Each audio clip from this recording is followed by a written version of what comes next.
अमर सिंह जी, सत्यपाल सिंह राठौर जी, अपर मुख्य सचिव चिकित्सा एवं स्वास्थ्य श्री अमित मोहन प्रसाद जी, भारतीय जनता पार्टी के प्रदेश के मंत्री श्री कांसुदत्त द्विवेदी जी, जिला के अध्यक्ष रुपेश गुप्ता जी और यहां पर भारी संख्या में उपस्थित इस फर्रुखाबाद जनपद से जुड़े हुए सभी भाइयों बहनों, पूरे प्रदेश के अंदर एक बार फिर से हम लोग मुख्यमंत्री आरोग्य मेलों का शुभारंभ कर रहे हैं और यह अवसर आज मुझे प्राप्त हुआ है कि मैं प्रदेश के अंदर 3,400 से अधिक स्थानों पर आयोजित होने वाले इन आरोग्य मेलों का शुभारंभ महात्मा बुद्ध की इस पावन भूमि संगीता से करूं। मैं इसके लिए फर्रुखाबाद की आप सभी नागरिकों को हृदय से बधाई देते हुए आप सबका अभिनंदन करता हूं। एक साथ यहां पर आज विकास की भी अनेक परियोजनाओं का लोकार्पण भी हुआ है, शिलान्यास भी हुआ है। आरोग्य मेला का पूरे प्रदेश के कार्यक्रमों का शुभारंभ भी हो रहा है, यानी 3,400 से अधिक स्थानों पर यह आरोग्य मेला हर रविवार को लगा करेंगे। इस दृष्टि से जो कार्यक्रम आज प्रारंभ हो रहा है, इसका शुभारंभ प्रदेश के लिए फर्रुखाबाद जनपद के संकिसा प्राथमिक स्वास्थ्य केंद्र से हो रहा है। इसके लिए फर्रुखाबाद वासियों को मैं हृदय से बधाई देता हूं, आप सबके प्रति अपनी शुभकामनाएं भी देता हूं। भाइयों बहनों, पूरी दुनिया कोरोना से जूझ रही है और पिछले 10 महीनों के दौरान आपने जिस मर्यादा का, जिस अनुशासन का परिचय देकर के कोरोना पर देश की लड़ाई को विजयी बनाने के लिए पूरी प्रतिबद्धता के साथ कार्य किया है, ये अभिनंदनीय रहा है। मैं प्रधानमंत्री मोदी जी का आज के अवसर पर अभिनंदन करता हूं, जिन्होंने घोषणा कर दी है कि 16 जनवरी से कोरोना के वैक्सीन लगेंगे, यानी इस महामारी के उपचार को, इस महामारी से बचाव के लिए पूरी पुख्ता व्यवस्था हो रही है और इसके लिए 16 जनवरी से पहले चरण में चिकित्सकों को और स्वास्थ्य कर्मियों को यह वैक्सीन लगेगा। दूसरे चरण में सुरक्षा और राजस्व से जुड़े हुए कर्मियों को इसके साथ जोड़ा जाएगा। तीसरे चरण में 50 साल की उम्र के लोगों को और विभिन्न प्रकार की बीमारियों से ग्रसित लोगों को और चौथे चरण में से सामान्य लोगों को भी इस वैक्सीन का लाभ प्राप्त हो पाएगा और इसकी घोषणा आज हुई है। मैं इसके लिए प्रधानमंत्री मोदी जी का भी हृदय से अभिनंदन करता हूं कि उनके मार्गदर्शन में देश ने कोरोना के खिलाफ इस लड़ाई को जिस मजबूती से लड़ा, वह दुनिया के अंदर एक मिसाल बना है। और आज जब कोरोना से सफलतापूर्वक मुकाबला करते हुए हम लोग अब बचाव की उस स्थिति में आ गए हैं कि हर व्यक्ति के लिए बचाव के लिए टीका भी ले सकते हैं और 16 जनवरी मकर संक्रांति के तत्काल बाद टीकाकरण की कार्रवाई प्रारंभ हो रही है। यह सबके लिए, पूरे देशवासियों के लिए प्रसन्नता का एक अवसर होना चाहिए। प्रधानमंत्री मोदी जी का मैं विशेष रूप से इसके लिए अभिनंदन करता हूं, उनका आभार भी व्यक्त करता हूं और देश के वैज्ञानिकों को हृदय से बधाई देता हूं, उनका अभिनंदन भी करता हूं। भाइयों बहनों, ये आरोग्य मेला वास्तव में है क्या, ये जानना बहुत आवश्यक है। याद रखना कि आरोग्यता प्राप्त करना हर एक व्यक्ति का अधिकार होना चाहिए। इस धरती पर बिना भेदभाव के शासन की योजनाओं का लाभ हर नागरिक को प्राप्त हो सके, ये शासन की पूरी इच्छा होती है। शासन की प्रतिबद्धता का एक हिस्सा होता है, लेकिन बहुत बार शासन की योजनाओं का प्रचार प्रसार नहीं हो पाता और प्रचार प्रसार न होने के नाते योजनाओं के बारे में लोगों को जानकारी नहीं हो पाती है और जब लोग जानकारी नहीं रखते तो इसके बाद बहुत सारी योजनाओं से वंचित रह जाते हैं। अभी हम लोग आए, मंच पर आने के तत्काल बाद मेरे उद्बोधन के पहले उद्घाटन, लोकार्पण और उद्घाटन कार्यक्रम के बाद विभिन्न प्रकार की लाभार्थी परक योजनाओं के जो लाभार्थी हैं उनको मंच पर बुला करके उन्हें उनके सर्टिफिकेट उपलब्ध कराए गए। इस सर्टिफिकेट के पीछे का उद्देश्य है, ये इसलिए नहीं कि हम लोग आए हैं और उनके साथ फोटो होगी। इसके पीछे का उद्देश्य है कि जिन लोगों को मुख्यमंत्री आवास योजना का लाभ मिल रहा है, उस योजना से वह व्यक्ति जो अभी तक छूटा हुआ है, आने वाले समय में वह भी जागरूक हो जाए और वह भी योजनाओं का लाभ प्राप्त कर सके। इस योजना से उसे भी लाभान्वित किया जा सके। आयुष्मान भारत योजना या मुख्यमंत्री जन आरोग्य योजना का लाभ उस पात्र व्यक्ति को प्राप्त हो सके जो किन्हीं कारणों से पिछली सूची में छूट गया था, उसे भी इस योजना का लाभ प्राप्त हो सके। इसी प्रकार से चाहे वह वन डिस्ट्रिक्ट वन प्रोडक्ट की योजना का हो, मुख्यमंत्री स्वरोजगार योजना का हो, प्रधानमंत्री मुद्रा योजना का हो, स्टार्टअप की योजनाओं का हो, इन सभी योजनाओं के पीछे का एक ही हेतु है कि जो व्यक्ति लाभ प्राप्त कर गया उसका नाम सामने आना चाहिए कि लाभार्थी है, और जो व्यक्ति अब तक योजना का लाभ प्राप्त नहीं कर पाया है उसके मन में भी एक इच्छा होनी चाहिए कि मैं भी इस योजना का लाभ प्राप्त कर सकता हूं। और इस देश से जनप्रतिनिधि के साथ जब उसका संवाद होगा, हमारे सांसद विधायकों के साथ उसका संवाद होगा, तो इनके प्रयास से उस योजना का लाभ उस पात्र व्यक्ति को भी प्राप्त हो पाएगा। और मुख्यमंत्री आरोग्य योजना के पीछे का यही उद्देश्य है। यानी मुख्यमंत्री आरोग्य योजना के मतलब स्वास्थ्य संबंधी, पोषण संबंधी जितनी भी केंद्र और प्रदेश सरकार की योजनाएं हैं, उन योजनाओं को एक स्थान पर लोगों को उपलब्ध करवा करके हर प्राथमिक स्वास्थ्य केंद्र में प्रत्येक सप्ताह वहां पर हम लोगों को इसका लाभ उपलब्ध करवा सकेंगे। आपने देखा होगा प्राथमिक स्वास्थ्य केंद्र में आप जाएंगे, हर एक प्राथमिक स्वास्थ्य केंद्र में ऐसी व्यवस्था है। वहां पर डॉक्टर सामान्य बीमारियों के लिए जांच भी करेंगे, दवा भी देंगे, लेकिन साथ साथ आयुष्मान भारत के बारे में भी बताएंगे, उसका कार्ड भी उपलब्ध करवाएंगे। आयुष्मान भारत का कार्ड उपलब्ध कराने के साथ साथ किसी को ट्यूबरक्लोसिस से वो पीड़ित है, टीबी से ग्रसित है, टीबी के उपचार की व्यवस्था भी वहां उसके लिए करेंगे। अगर किसी को अन्य कोई गंभीर बीमारी हो गई है, उसकी व्यवस्था भी वहां, उसके उपचार की व्यवस्था भी वहां पर करनी है।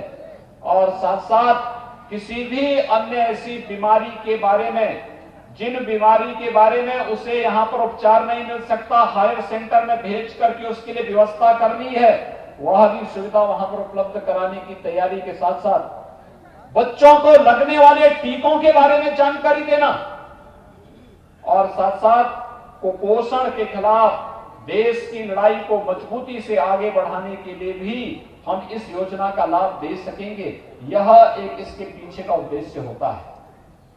और इसी बीच से जब हम लोगों ने पिछले वर्ष 2 फरवरी से मुख्यमंत्री आरोग्य योजना का शुभारंभ प्रदेश के अंदर किया था, पहले दिन 1 लाख लोग आए, दूसरे मेले में ये संख्या थोड़ी और बढ़ी, और जब 15 मार्च को अंतिम हम लोग इस मेले को आगे बढ़ा रहे थे, उस समय तक हर मेले में 6 लाख 7 लाख तक लाभार्थी पूरे प्रदेश के अंदर आते हुए दिखाई दिए थे। इतनी बड़ी संख्या में लाभार्थियों का आना मेले की सफलता के बारे में स्पष्ट संकेत कर रहा था। लेकिन उसी समय कोरोना के कारण इन मेलों को हमें स्थगित करना पड़ा था। आज जब कोरोना को काफी हद तक नियंत्रित किया जा चुका है और वैक्सीन भी आ गया है, तो अब हम लोगों ने फिर से इन आरोग्य मेलों का प्रारंभ कर दिया है।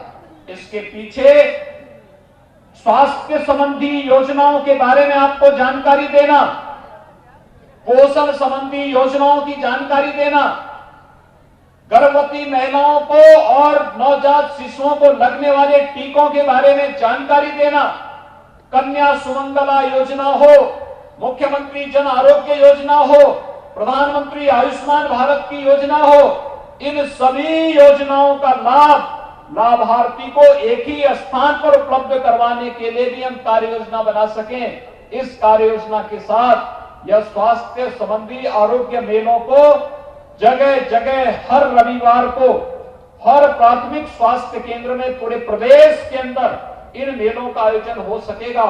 इस उद्देश्य से आज मुझे फर्रुखाबाद की धरती पर, भगवान बुद्ध के अवतरण की धरती पर आने का सौभाग्य प्राप्त हुआ है। मैं फर्रुखाबाद के आप सभी नागरिकों का इस अवसर पर हृदय से अभिनंदन करता हूं, आपका स्वागत भी करता हूं। भाइयों बहनों, प्रदेश के अंदर पिछले 3.5 वर्षों के अंदर आपने बदलाव देखा होगा। योजनाओं का लाभ गरीब को मिल रहा है। पिछले 6 वर्षों के दौरान देश के अंदर एक नया परिवर्तन देखने को मिला है। पहले एक परिपाटी बन गई थी। दिल्ली से सरकार अगर पैसा देती थी तो बीच में बिचौलिए और दलाल इतने लग जाते थे कि एक गरीब तक, एक किसान तक, एक नौजवान तक, महिलाओं तक उस योजना का लाभ नहीं पहुंच पाता था। और आज तो प्रधानमंत्री मोदी जी ने ऐसी व्यवस्था कर दी है कि अगर दिल्ली से योजना चलेगी तो सीधे लाभार्थी के खाते में पैसा बन करके जाएगा। लाभार्थी को इधर उधर भटकने की आवश्यकता नहीं पड़ेगी। और आज उसी का परिणाम है। प्रधानमंत्री आवास योजना में उत्तर प्रदेश के अंदर हम 35 लाख लाभार्थियों को एक एक आवास उपलब्ध कराने में सफल हुए हैं। अनुमान करिए 35 लाख लोगों को एक एक आवास मिल जाए। 2 करोड़ 61 लाख लाभार्थियों को शौचालय मिल जाए।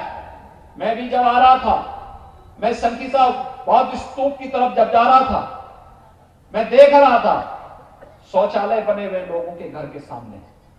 ये शौचालय केवल शौचालय नहीं है, ये आरोग्यता का भी आधार है और नारी गरिमा का प्रतीक भी है। ये केवल एक शौचालय नहीं है, ये स्वच्छता का आधार भी है, स्वस्थ बनने की प्रेरणा का आधार भी है और साथ साथ नारी गरिमा की रक्षा का भी आधार है। और इसलिए आपने देखा होगा 2 करोड़ 61 लाख लाभार्थियों को प्रदेश के अंदर शौचालय मिलना। और पिछले वर्ष तो प्रधानमंत्री जी ने एक और कार्य किया कि हर ग्राम पंचायत में एक सामुदायिक शौचालय का निर्माण होगा। प्रदेश के अंदर 59,000 ग्राम पंचायतें हैं।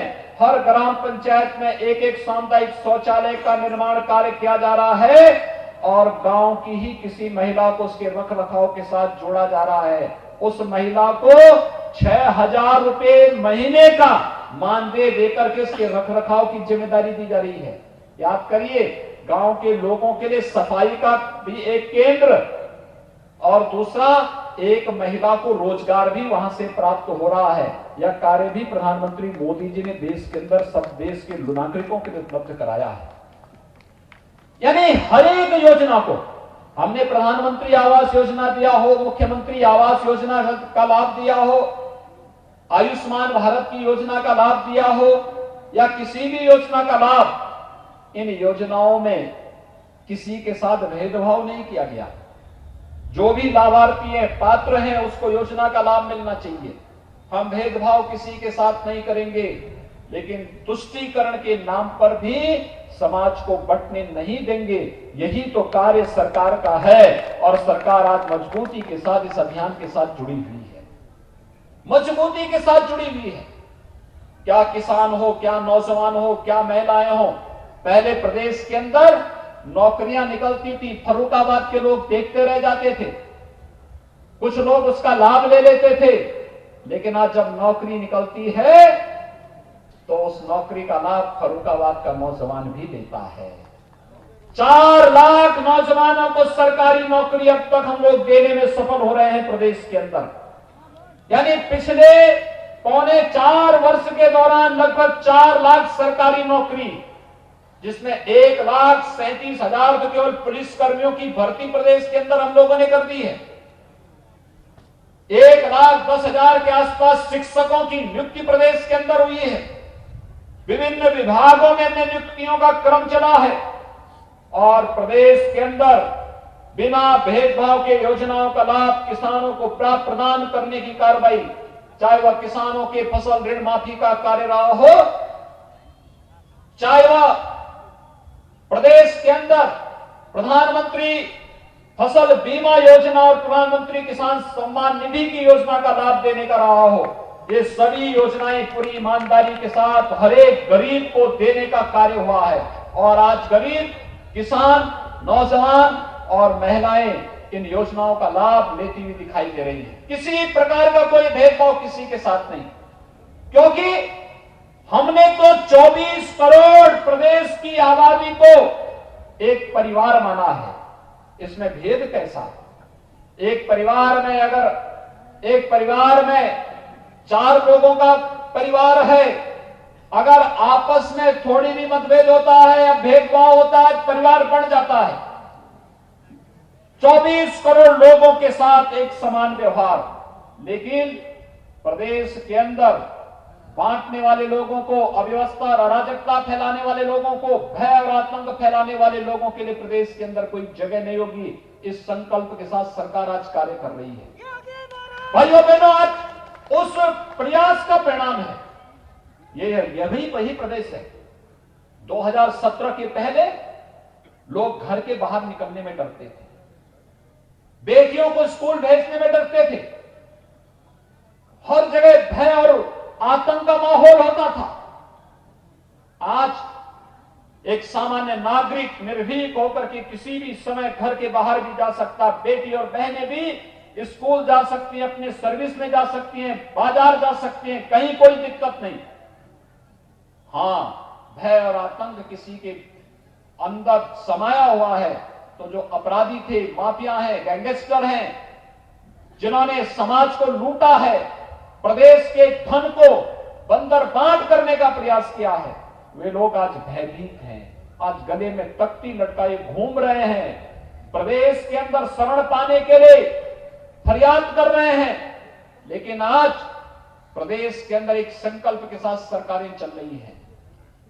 पहले गरीबों की, व्यापारियों की जमीनों पर ये माफिया कब्जा करते थे, और आज जब इन माफियाओं की छाती पर बुलडोजर चल रहे हैं तो अपराधी तो भागा हुआ है, लेकिन उनके रहनुमाओं को परेशानी हो रही है। आज परेशानी उनको हो रही है। उनको परेशानी तब नहीं होती थी जब किसी गरीब और किसी व्यापारी, किसी सामान्य नागरिक की जमीन पर कोई माफिया, कोई अपराधी कब्जा करता था। उनको परेशानी तब हो रही है जब अपराधी और माफियाओं से एक गरीब और एक किसान की संपत्ति को मुक्त कराया जा रहा है। एक व्यापारी की संपत्ति को जब किसी माफिया से मुक्त कराया जा रहा है, जब किसी सार्वजनिक संपत्ति को किसी भू माफिया से मुक्त कराया जा रहा है, तो फिर इन माफिया और इन पेशेवर अपराधियों के रहनुमाओं को आज बुरा लग रहा है। आज इनमें एक छटपटाहट है, और छटपटाहट इस बात की कि इनके जो गुर्गे हैं, वे गुर्गे या तो आज जान की भीख मांगते हुए घूमते हुए फिर रहे हैं, या फिर उनके गुर्गों के छाती पे जब सरकार का बुलडोजर चल रहा है तो उनके अंदर स्वयं भी भय है कि कहीं ये बुलडोजर उनकी ओर न घूम जाए। ये भी एक भय उनको आज सता रहा है। लेकिन भाइयों बहनों, आप सबको हम आश्वस्त करने के कोरोना के खिलाफ देश की लड़ाई को सफलता की नई ऊंचाइयों तक पहुंचाने के लिए कार्यक्रम चल रहे हैं। मैं अभिनंदन करूंगा फर्रुखाबाद के वासियों का। 1 डिस्ट्रिक्ट 1 प्रोडक्ट में यहां का जो प्रोडक्ट है, उसने देश के अंदर एक नई पहचान बनाने के लिए वो कार्य कर रहा है। हमने प्रदेश के अंदर सूक्ष्म लघु मध्यम उद्यम विभाग को इस बारे में कहा है कि एक जनपद एक उत्पाद में जिस भी जनपद की जो भी चीजें हैं उसको आगे बढ़ा करके वहां के युवाओं को, परंपरागत उद्यमियों को, जो हमारे नए पढ़े लिखे लोग, बच्चे आ रहे हैं पढ़ करके, इन लोगों को इस योजना के साथ जोड़ने और आवश्यकता पड़ती तो बैंकों से उन्हें लोन दिलाने की एक प्रक्रिया को आगे बढ़ाया जाए, लोन मेलों का आयोजन किया जाए, रोजगार मेलों का आयोजन किया जाए और इसके प्रोत्साहित किए जाने की आवश्यकता है। यहां रोजगार की अनेक संभावनाएं हैं। हमारे जो माननीय जो विधायकगण हैं, सांसद जी हैं, ये बराबर मुझसे कहते थे संचिता के विकास के बारे में कुछ होना चाहिए। दुनिया भी यहां की उद्यमशीलता का तो लोहा मानती ही है, यहां के किसान और यहां के युवाओं की स्फूर्ति और प्रतिभा का लोहा तो मानती ही है, लेकिन जो पर्यटन की अनेक संभावनाएं यहां पर छुपी हुई है। मैं भी देख रहा था आलू की कितनी वैरायटी यहां पैदा हो रही है। सामान्यतः बाजार में जाएंगे एक सफेद आलू आपको देखने को मिल जाता है, लेकिन यहां पे कितनी प्रकार की नई नई वैरायटी यहां का किसान आलू का उगा रहा है। यह अपने आप में कौतूहल का विषय है। इसकी मार्केटिंग हो, इसकी ब्रांडिंग हो, इसके लिए प्रोसेसिंग के सेंटर स्थापित होने चाहिए, इसको आगे बढ़ाया जाना चाहिए। हम चिप्स कहीं और जगह से क्यों लेके आएंगे और चिप्स फर्रुखाबाद में ही बन करके देश के अंदर मार्केट बनाने का काम क्यों नहीं कर सकता है। यहां पर उस प्रोसेस की प्रक्रिया को आगे बढ़ाने की कार्रवाई जहां होनी चाहिए, यहां के किसानों की मेहनत और उनके परिश्रम का लाभ उन्हें प्रदान करने और खेती को लाभकारी की ओर ले जाने और 2022 तक किसानों की आमदनी को दोगुना करने के प्रधानमंत्री मोदी जी के इस अभियान को और मजबूती से आगे बढ़ाने के लिए हम सबको आगे आना होगा। मैं चाहूंगा यहां के विकास खंड के अंदर प्रधानमंत्री कृषि इंफ्रास्ट्रक्चर फंड के माध्यम से कहीं कोल्ड स्टोरेज बने तो कोल्ड स्टोरेज आवश्यक नहीं कि बड़े बड़े कोल्ड स्टोरेज ही आप बनाए, छोटे छोटे भी बन सकते हैं। महिला स्वयंसेवी समूह भी बना सकती हैं। एफपीओज का गठन करके भी इस कार्य को किया जा सकता है। बड़े स्तर पर इस कार्यक्रम को हम आगे बढ़ा सकते हैं।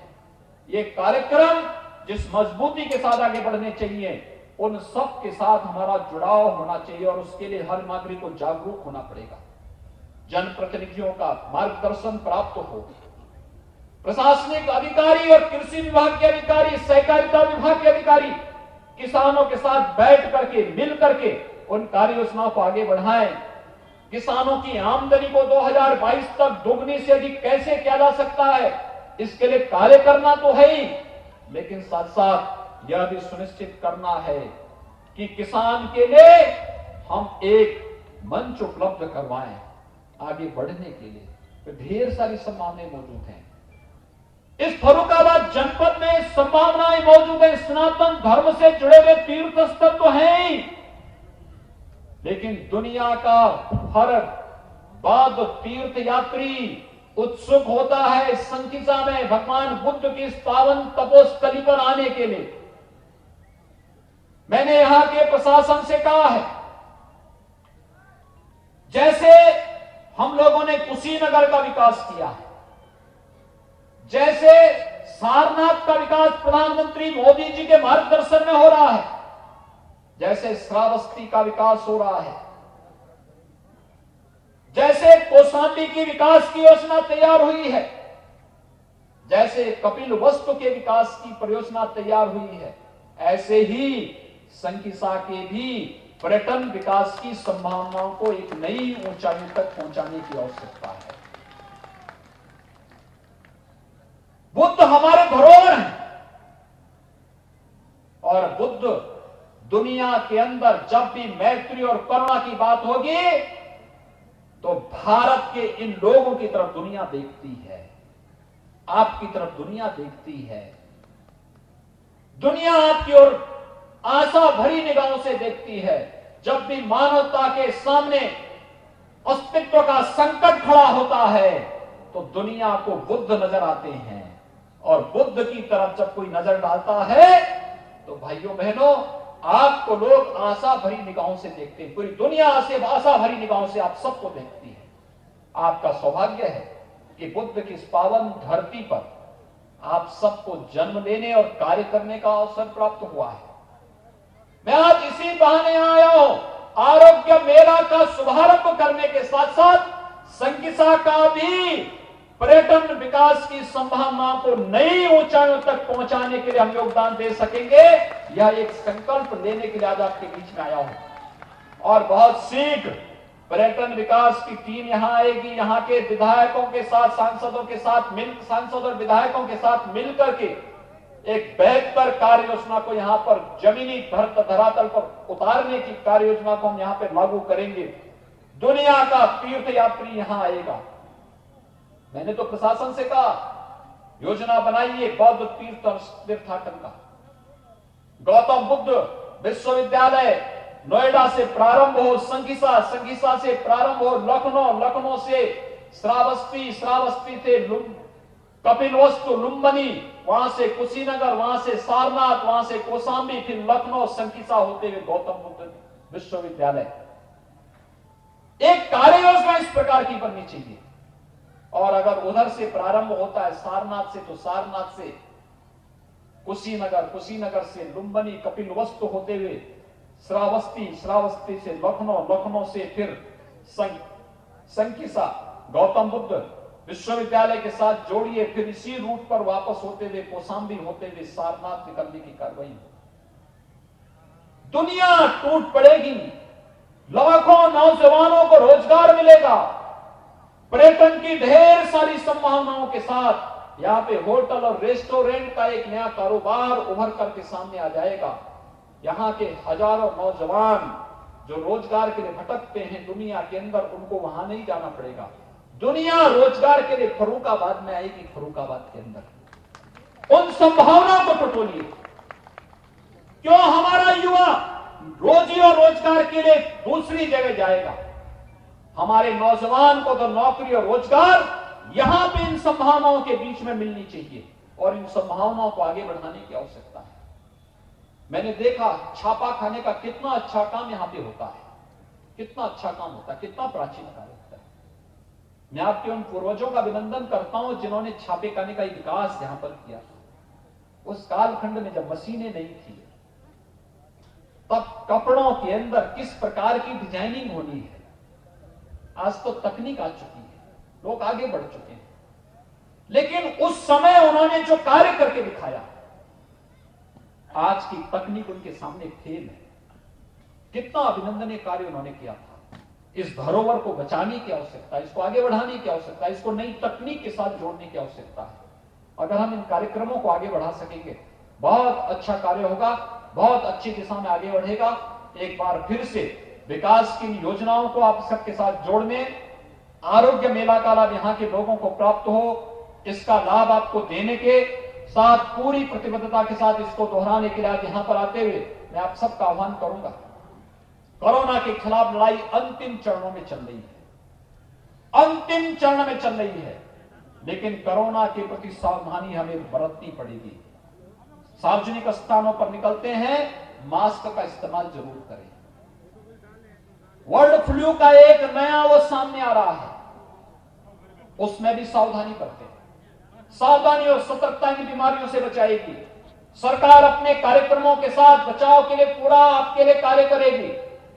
यह हमारे लिए एक एक नागरिक का जीवन महत्वपूर्ण है और सबकी सुरक्षा, सबको उत्तम स्वास्थ्य और आरोग्यता देना, यह केंद्र और प्रदेश सरकार की प्राथमिकता में है। और उसी प्राथमिकता के साथ आज आप सबको जोड़ने के लिए मैं विशेष रूप से आपके बीच में यहां पर उपस्थित हुआ हूं। मैं एक बार फिर से यहां पर संगीसा के विकास के साथ साथ यहां पर इस आरोग्य मेला को प्रदेश के अंदर लागू करने के लिए मैं एक बार फिर से फर्रुखाबाद वासियों को इस मेले के साथ साथ हर रविवार को हर प्राथमिक स्वास्थ्य केंद्र में हम मुख्यमंत्री आरोग्य मेला और उसके माध्यम से स्वास्थ्य संबंधी, पोषण संबंधी सभी प्रकार की योजनाओं को वहां पर उपलब्ध करवा पाएंगे।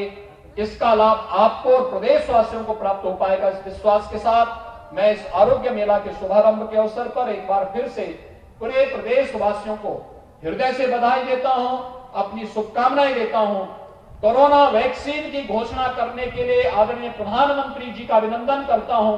देश के वैज्ञानिकों का अभिनंदन करते हुए उन्हें बधाई देता हूं और पूरे देशवासियों को शुभकामनाएं भी देता हूं कि प्रधानमंत्री जी के मार्गदर्शन में दुनिया के अंदर सबसे अच्छा कोरोना प्रबंधन का कार्य भारत के अंदर प्रधानमंत्री मोदी जी के नेतृत्व में हुआ और अब भारत दुनिया के अंदर पहला देश बना है जो एक साथ दो वैक्सीन लेकर के अपने देश के नागरिकों को लेकर के आ रहा है। यह प्रधानमंत्री मोदी जी के यशस्वी नेतृत्व के कारण हो पाया है। मैं इसके लिए भी प्रधानमंत्री मोदी जी का अभिनंदन करते हुए देश के वैज्ञानिकों का हृदय से उन्हें अभिनंदन करता हूं, उनको बधाई देते हुए आप सभी को शुभकामनाएं देता हूं। नमस्कार, मैं हूं मानक गुप्ता। अगर आपको हमारा ये वीडियो पसंद आया हो तो इसे लाइक और शेयर जरूर करें और हां, हमें सब्सक्राइब और फॉलो करना ना भूलें ताकि आप देश और दुनिया की कोई खबर मिस ना करें। तो जुड़े रहिए हमारे साथ और देखते रहिए न्यूज़ 24।